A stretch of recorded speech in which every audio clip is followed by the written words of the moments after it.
భవిష్యత్తులో ఎప్పుడో భారతదేశం డెవలప్ అవుతుంది. వాళ్ళ దగ్గరున్న టెక్నాలజీ, వాళ్ళ దగ్గరున్న బ్రెయిన్స్ అని గమనించి ఏనాడో భారత్ ఎదుగుదలకి అడ్డు వేసే ప్రయత్నం రష్యా, అమెరికా చేసినాయి.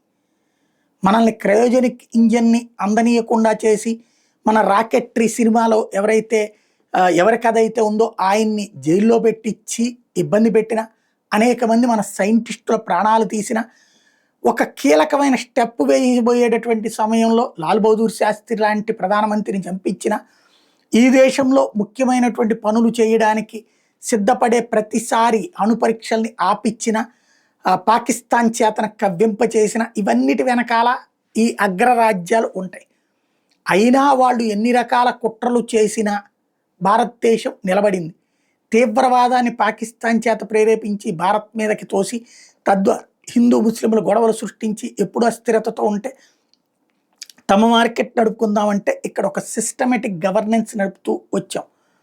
అందుకని అమెరికా ఇవాళ టాప్ 4కు వచ్చిన భారత్ ఎదుగుదల తట్టుకోలేకపోతుంది.